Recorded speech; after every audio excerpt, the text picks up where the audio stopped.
Hi, everyone. So you may have, I think there's a few people from the bank who's joined, because I know a lot of people who did mention that they would be joining today. So hi, everyone from HSBC, and hi, everyone who doesn't know me or has just attended. So first, I just want to give a bit of an introduction to myself. You might think, why is a colleague from a HSBC bank here today? I want to talk about changing perceptions. So I'll be going through around my sort of personal journey. I'm dyslexic, by the way, should I mention that up front? I'm dyslexic, so I want to go through my personal journey and how my personal perception has changed over time, because I've known from a very young age. I want to explain why it's important to change perceptions in the workplace. I want to highlight the strengths on dyslexia. So a lot of what I'll discuss today is a mixture of neurodiversity, but it's going to be more focused on dyslexia. It's where, these are my personal experiences and my personal, thoughts and ideas. So that's hence why I'm going to be focused on dyslexia. But a lot of things that I'm going to discuss today are relevant for other neurodiverse conditions. I want to explain how that's beneficial for a workplace like HSBC and how that generates diversity of thinking. And if time permits, and I want to go in a little bit what HSBC have done to change perceptions. So first of all, I'm Elliott Christopher Morrison. So my day-to-day role as a business manager, supporting our relationship managers with lending requests and these sort of administration tasks. So, but my side sort of job is Co-Neurodiversity lead within our employee resource group called Ability. So Ability is a huge group within the bank that supports physical disabilities, mental health, carers, cancer support, and a relatively new stream is neurodiversity within that employee resource group. Now, I guess a bit about me around my personal journey. So like I said earlier, I've known that I've had dyslexia from a very young age. And actually, that kind of makes me a little bit lucky that I've known for such a long time. Many people that I speak with in the workplace have only found out when they're sort of 40, 50, even 50 years old. And they've gone through their whole life not really understanding why they have some difficulties in certain tasks and perhaps excel at other tasks. And that can be a bit of a roller coaster ride for a lot of people that I speak with who go on that journey. And that can be a mixture of things. I think the thing that I hear mostly about is because of the awareness and the costs associated with an assessment at such a young age. Whereas a workplace like HSBC, and I know many others, do pay for that adjustment, not the adjustments or the assessment. Now, through my school, it was a bit of a mixture around support. So my perception at a young age probably wasn't a huge thing because I was given the support, and that was probably reflecting on it. I've got different mixed views around being pulled out of classes and being supported in other ways because you're quite disconnected with your friends and never really have an understanding why I didn't quite get something and why I had to be put into a different classroom, sort of 5 other students and being taught in a slightly different way. Now it sort of makes sense, but at such a young age, it's quite difficult to sort of process. But going through my secondary school, this is how the difference from primary to secondary sort of was huge, where I moved from London to Devon, and the school system was very, very different. The support was very, very different, and the understanding of dyslexia was very different. I guess the perceptions there is another thing that's changed, where I then saw my dyslexia as more of a weakness and a challenge in secondary school, and then going on to GCSEs and sixth form.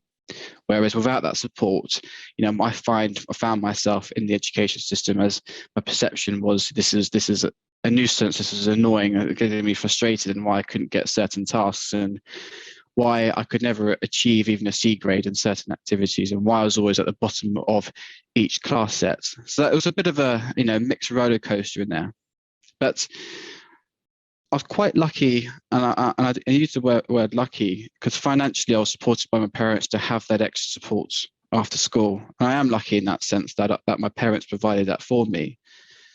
To have school and then go to another essentially school or a classroom with a teacher that would go through what I've just learned for the whole day and pick up the bits that I struggled with and then teach me in the way that worked for me. So when you look back on that, if you're taught in a way that doesn't work for you, you're not going to be able to digest that information. And ultimately, for me, again, my thoughts on this is my dyslexia isn't a disorder, isn't a disability. It's just a different way of processing information. As a consequence, I process learning differently. And by going to those after school sessions, I was able to get the work done. I was able to understand the tasks and the activities that I did throughout the day, like every single person else. And actually, I was able to understand that in a matter of a couple of hours versus the whole school day. When I went to university, this is where it changed quite heavily. The support was immense at my university. So I went to Sheffield Hallam University. The support was immense. You know, I was introduced to different types of hardware, so dictaphones, noise cancelling headphones, all sorts of different things, as well as the software, which was probably one of the biggest changes that I experienced when going to university. At that point, I had no idea that this even technology existed. And this is very similar to colleagues in the workplace who are not aware of this technology exists. So I was introduced to Dragon, which is, I think many of you will be aware, is a speech to text. So this isn't groundbreaking technology. It's in our phones. You speak, it types up the text for you. And where at university, we're actually a lot of, I did struggle quite a lot at university because there was a lot of written exercises, a lot of essays, obviously the exams being timed, all that sort of stuff. So a lot of these things I did struggle at, but this technology helped me immensely. Being able to speak and it write it out for me, having predictive text on my laptop, not having to use my phone and then send myself an email with what the word I was trying to spell. Yes, it does the same piece of work for me, but it takes 10 times longer to do that. It's inefficient. So having that installed on my laptop was a big thing for me. Having a screen reader, be able to read through pages and pages of essays, because ultimately you're trying to answer a question, and that won't necessarily mean you have to read the whole report or whatever it is, research findings report or something like that. So being able to digest large amounts of information by a potentially virtual ruler was a huge game changer for me. But being able to leverage some of the things I've learned from primary and secondary school and sixth form, where I have struggled at different things, being able to be taught different methods did actually help me at university. Like I said, I'm not going to read through a whole report when I'm trying to extract just a certain bits of information. I'm going to use strategies to get to the question quicker. I know exactly what I want to find, and I've got different strategies, predominantly leveraging technology to find the answer quicker, whereas other students at the time would probably read the whole report without much issue reading it. From a work perspective, I think this is obviously what the agenda is today, but I wanted to give you a sort of journey in how my perceptions has gone up and down quite frequently, where seeing it as a negative and seeing it as a strength. Workplace, this is where it was a bit of a roller coaster, but this is where I started to see my dyslexia as more of a strength. So within the work, I did join HSBC, not disclosing my dyslexia. I went for the interview process without having to actually complete any of those psychometric tests, where traditionally in graduate schemes, they are needed. And I know HSBC have done them previously, so I don't actually know to this day if for whatever reason I didn't get sent those exams to do, or they were trialing it for a year not to do them. But for whatever reason, that was the key barrier for me. Those psychometric tests, you are being measured in a particular way where it filters you out of the system. And for this interview process, this is where I was able to leverage some of the skill sets that my dyslexia has given me. So rather than have a traditional interview or telephone interview, which were still a part of it, it was more focused around case studies, looking at the types of skills that HSBC wants graduates in the future. And they're looking at sort of future leaders. So what are the sort of skill sets leaders need, and how can we see that prevalent in graduates? And that's allowed me to sort of leverage what I'm good at, not necessarily writing long case study reports or essays or findings or financial reports, etc.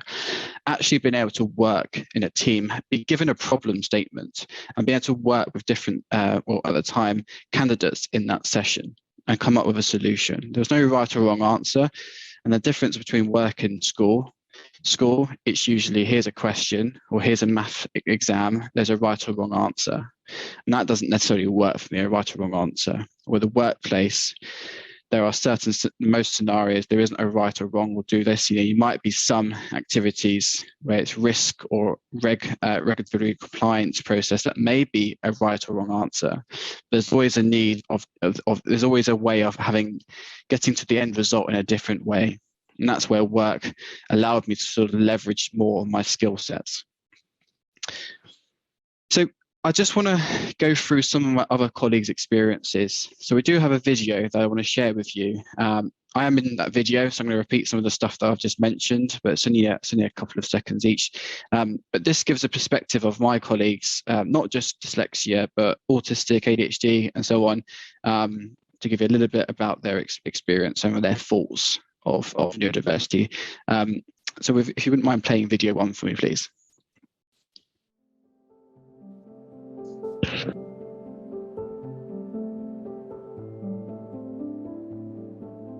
I kind of feel like I experience the world behind a pane of glass, and I can see everything going on, but I can't interact with it. When I was younger, I kind of used to think, what are these people missing? Or what's wrong with them? And then I realised it was me that was slightly different. My mum and dad knew the signs pretty soon, didn't speak until I was 6. So there was a lot of signs that I had dyslexia. Only sort of 0.2% of women in the UK alone are sort of known as diagnosed with having autism or Asperger's or whatever, wherever they're on the spectrum they are. I was only diagnosed within the last 5 years. For the first time, it felt like I actually knew who I was without having to sort of fit in. There's only one person in the world who knows about my diagnosis, and now there's 2. Sometimes you worry that people look at you and think, is he a little bit stupid? Is he not quite as bright as us? Is he not quite as capable as us? Does his condition mean that he's not going to be perform at the same level as us? And there's a real stigma around that. I think that's why most people mask, because ultimately that's what they're thinking. Because unlike a lot of the other diversity issues, there's never this stigma around the fact that you're not as capable mentally. So I knew it through all my life. When I started working, no, I didn't say anything.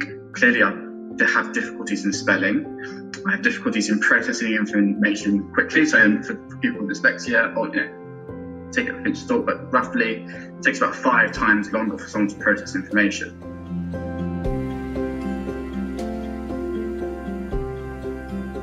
As soon as I got diagnosed when I was 35, working with at HSBC, and I pretty much haven't shut up about ADHD since. After I got diagnosed, I wanted to kind of connect with people with ADHD, and I, with a lot of help, I set up a support group. And it is interesting how different people's views are on whether or not how comfortable people are with disclosing. But that is entirely dependent on who you work for and the people that you know as well, friends and things. I've talked to people whose family members have been, really dismissive of even the idea that there might be, something called ADHD. I never found the need to come out at work, and then I did at HSBC, and I'll be honest, it's been a very different experience for me. It's much better than I expected. I've just had a really good relationship with my colleagues and my line managers who have a really good understanding of my dyslexia and some of the strengths I can utilise. For people in the future, we need more people to be aware that we exist and that we're out there and that we need to be taken seriously. So I think one, there needs to be full understanding of what neurodiversity is, and then secondly, how organisations like HSBC can really tap into the people that have these conditions, because they have much more to offer than you could possibly imagine. Previously it might have held me back, and now I want to strive forward, and I think if I'm going to get anywhere and be the best me, I've got to wear my funky badge. I mean, yeah, not all heroes wear capes, hey?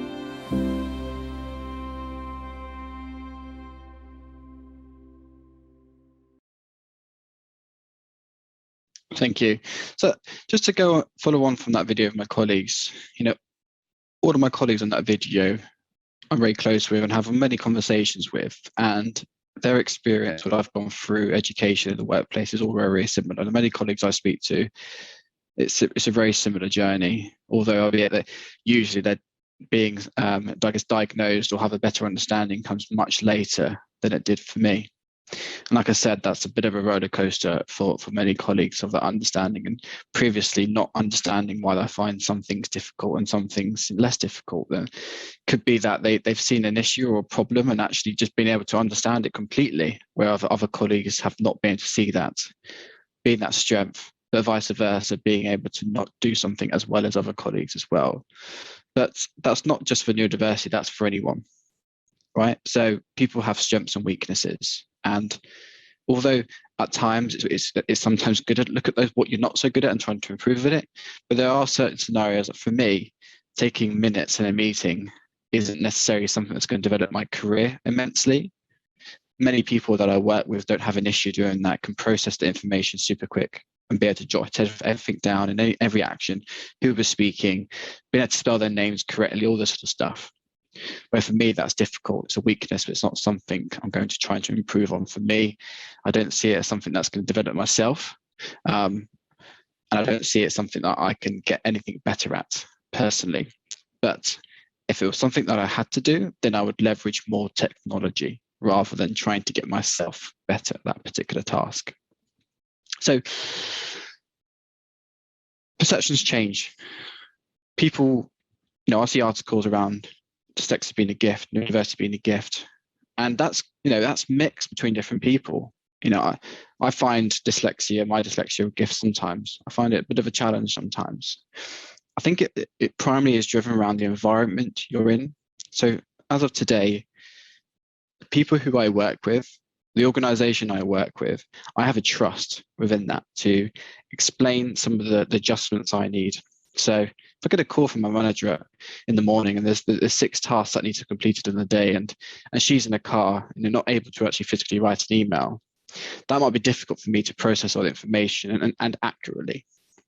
So some of the adjustments is, when you do stop driving, Teams me. It doesn't have to be a formal email. It could just be a couple of bullet points around some of the things that we discussed and some of the actions and when they're due by. That's a very easy adjustment to make. It's not even reasonable adjustments. I don't use the term reasonable adjustments much. I just say it's an adjustment. And that could be, for me, that's my dyslexia, but it could be completely anything else.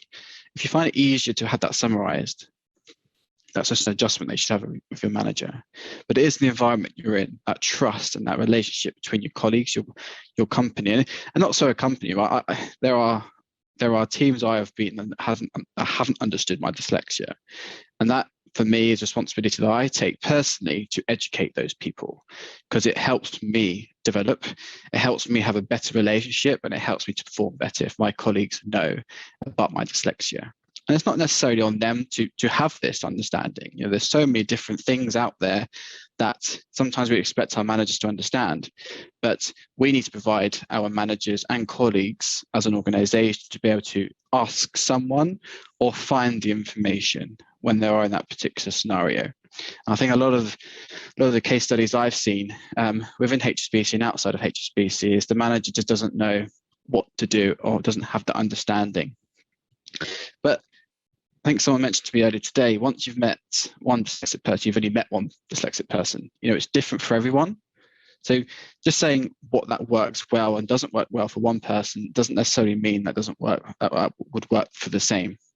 So it's having that trust, having that conversation with your manager and your close colleagues, just to explain what works well and what some of the things you find difficult with.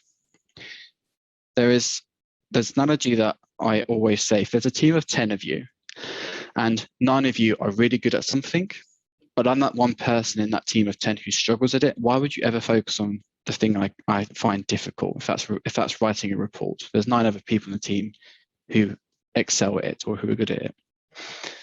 But probably what I can do, perhaps the 9 other people can't do. So why are you not focusing on that particular strength?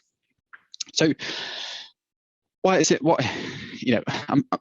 important to change perceptions? I think this is quite an obvious one, but I think I just want to go through statistics, which has probably been mentioned during the day. But for every 10 people, one of them is likely to be dyslexic.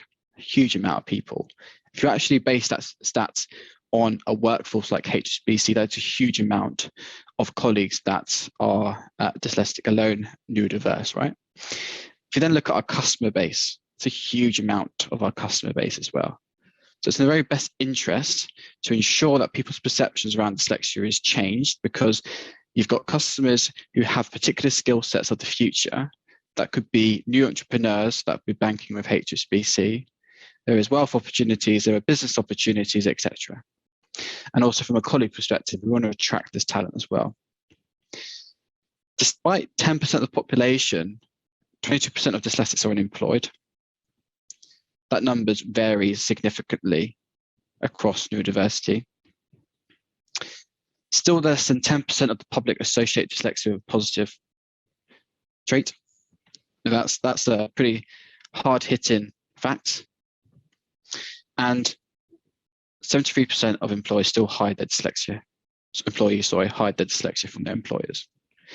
And I truly believe HSBC UK represents the UK population, and those statistics, I believe, represent HSBC. So we could be saying 70% of our employers are hiding dyslexia. Now, that's not fact. That's not HSBC. That's my personal opinion on this.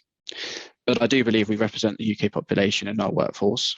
So they're pretty shocking statistics that we really need to build that trust within our organisation for more people to disclose their neurodiversity, where we can upskill their colleagues and managers around what that means, providing those workplace adjustments. If that's technology, different strategies, different types of hardware, whatever that might be. It's really important. And I looked at the term dyslexia in the Oxford Dictionary, and this is what it says. A general term for disorders that involve difficulty in learning to read or prevent words, letters and other symbols that does not affect general intelligence. So we should focus on that D, but not the disorder, not the disabled or difficulty. Really, that we should be focusing on differently. So hopefully one day that term can be updated to really reflect how people's perceptions are changing around dyslexia. And if you look at the other neurodiversities as well, I hope they are changed with the sort of modern thinking around neurodiversity, how it's a different way of thinking.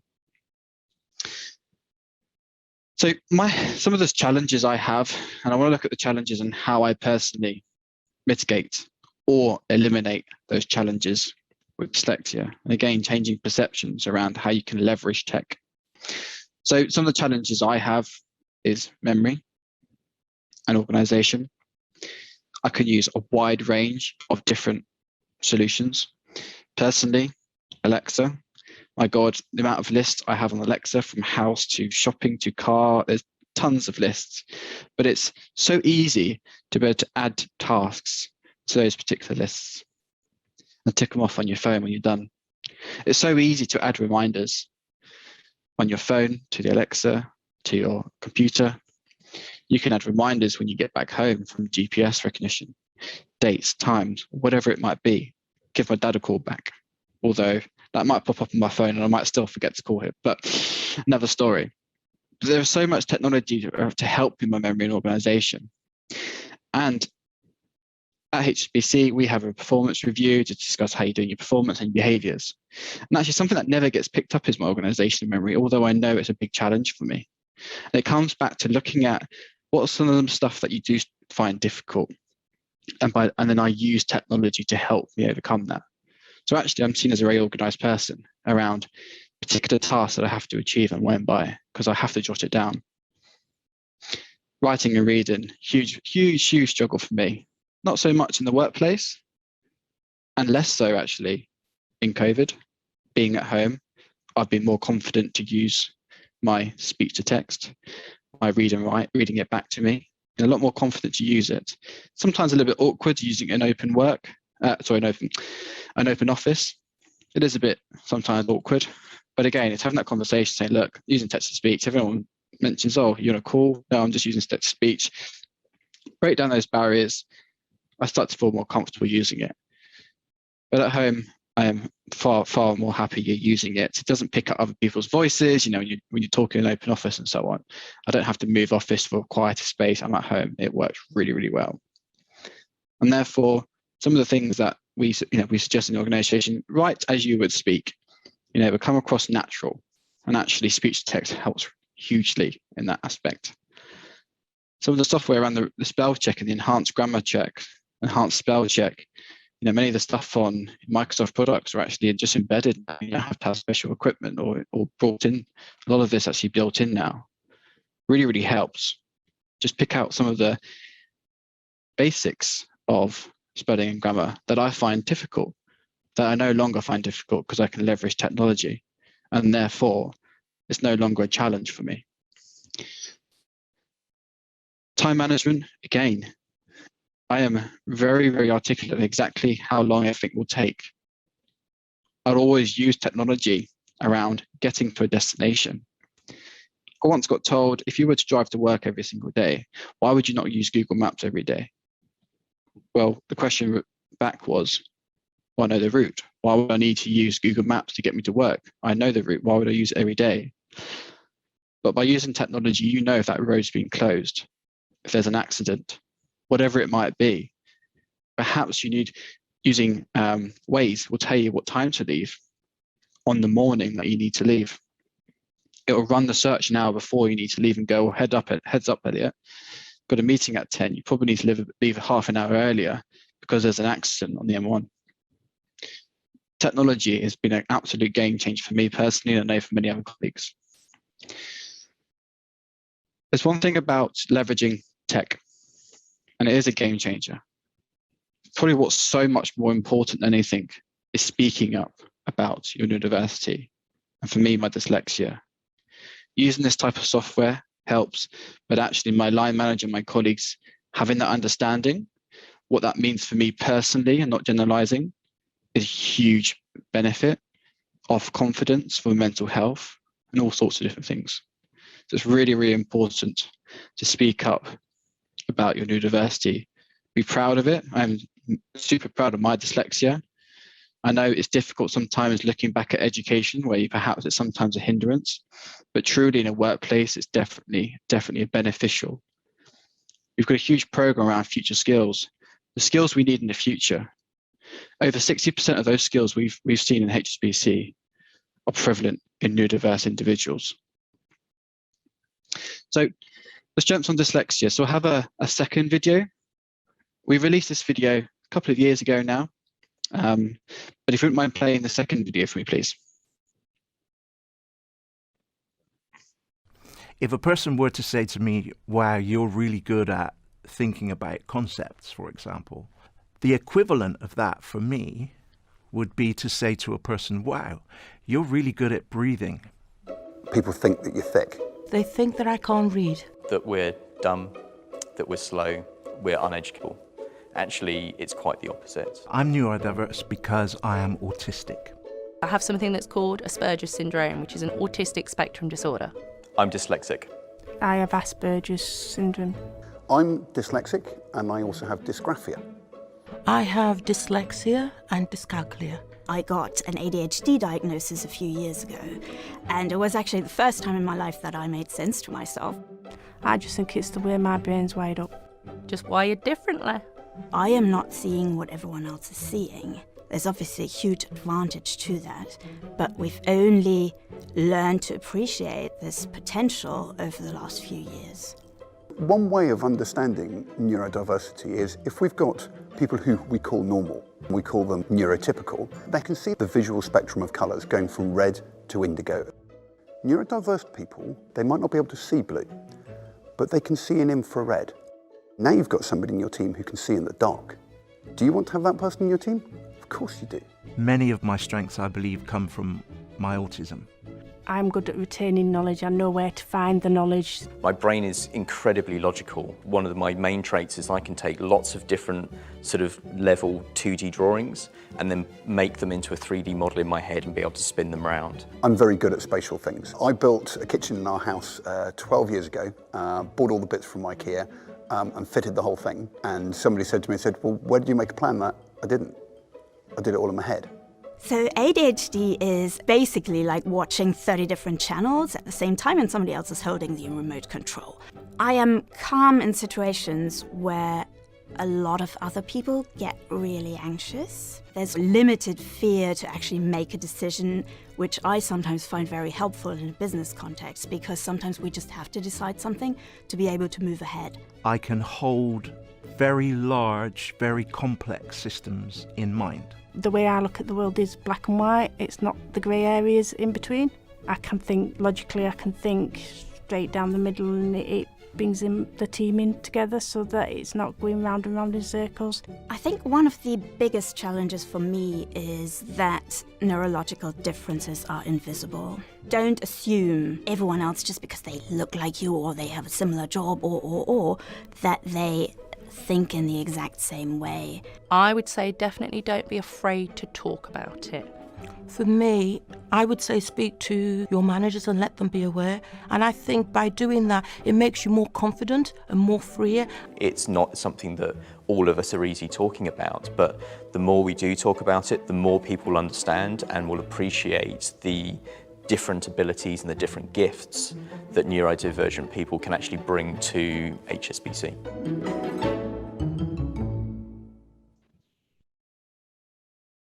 Thank you.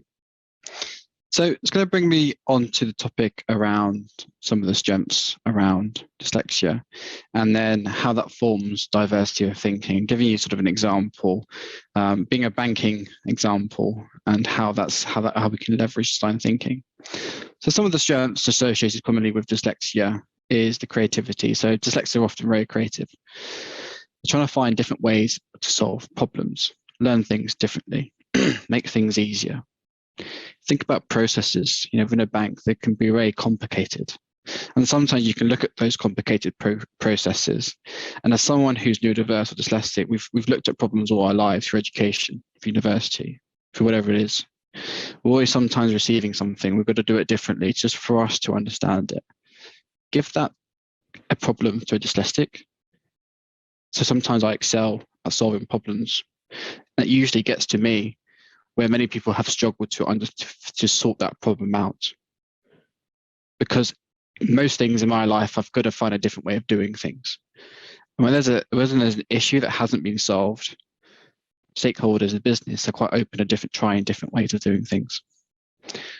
Design, strengths of spatial awareness, pattern recognition means that dyslexia able to design graphic structures, even buildings, in ways that I haven't even considered. If I look at this room, I've got a very plain wall behind me. I've got a great opportunity to I've only just moved into my new house, but a great opportunity to look at different ways we could use rooms, design rooms. I'm not one who would sort of plan or draw. I would think about in my head around how things would fit, how things would look. I'm able to do that where other people would very much struggle to do that.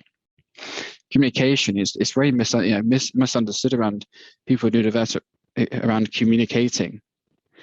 For me, a communication being received that's 2 pages long on a Word document I might find very difficult to produce, let alone even enjoy reading.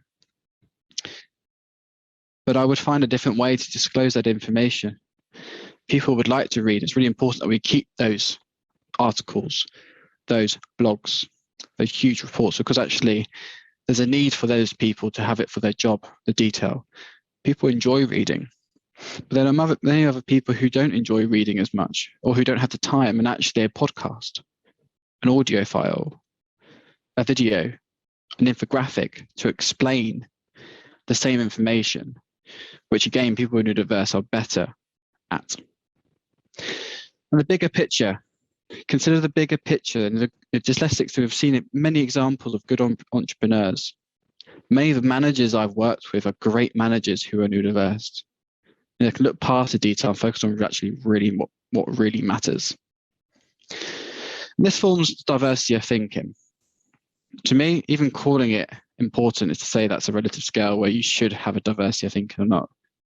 I believe it's a must. We must have a diverse way of thinking.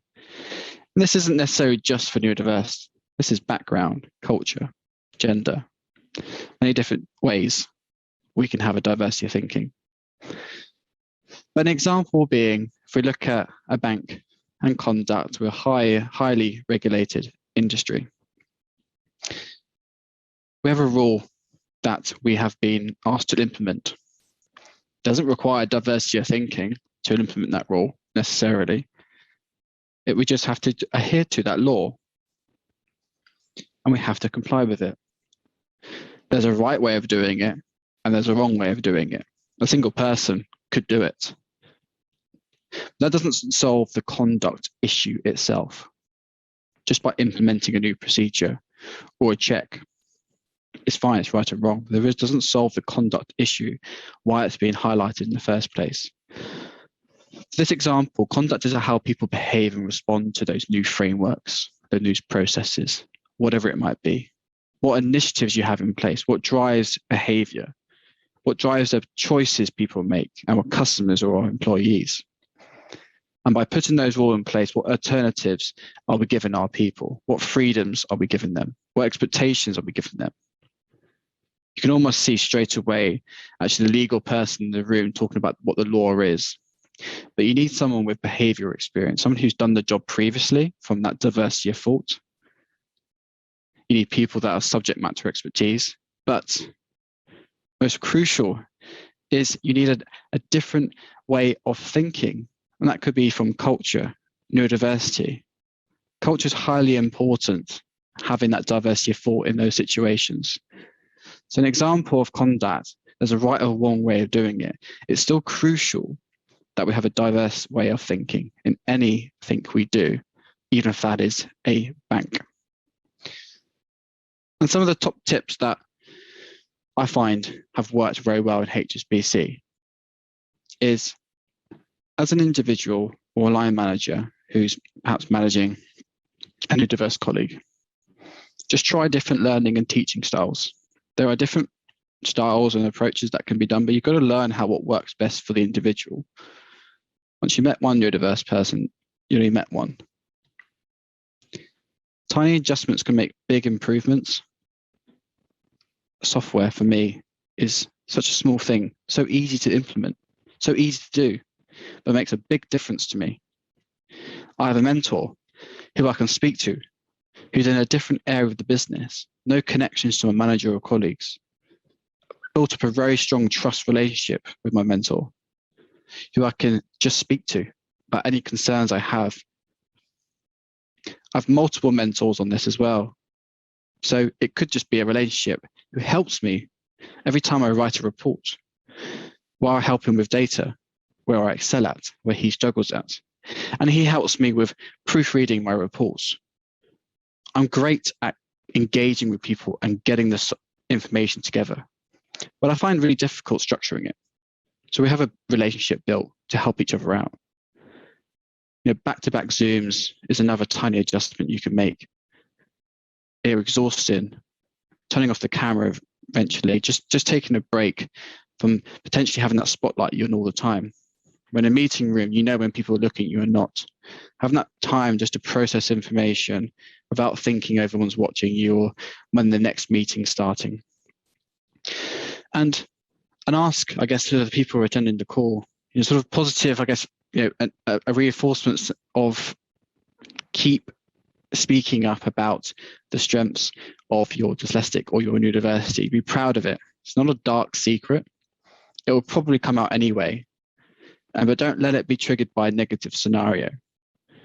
Mine was, and many colleagues usually is triggered by speaking up because it's been a really negative experience. They've been put in a situation, or they've struggled at a piece of work and they've had to explain the reason that they're struggling with a piece of work.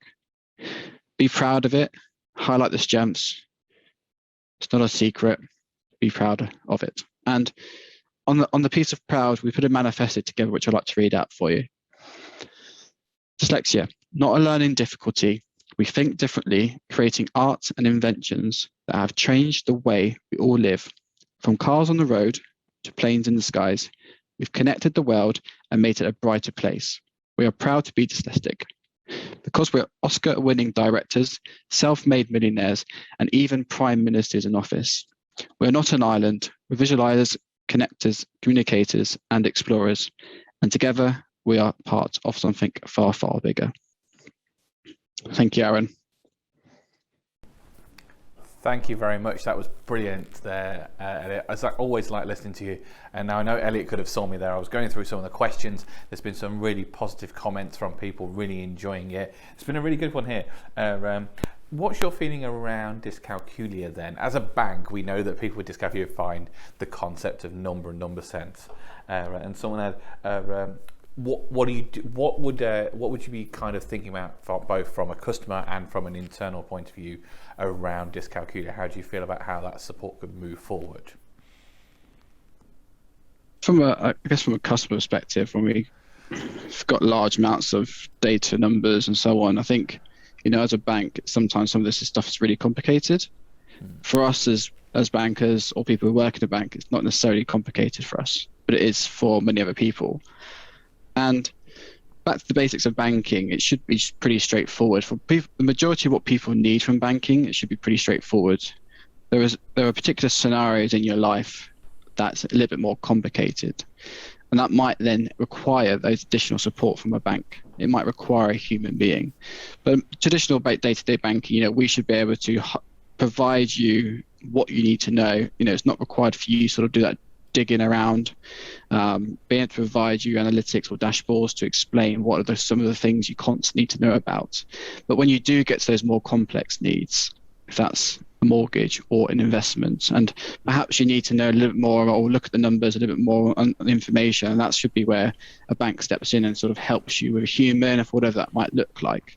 And that's how banking is changing. The day-to-day transactional banking is more digitalized, whereas when it gets to the more complicated things where perhaps you just need to be able to speak to someone about something, this is where we're stepping in.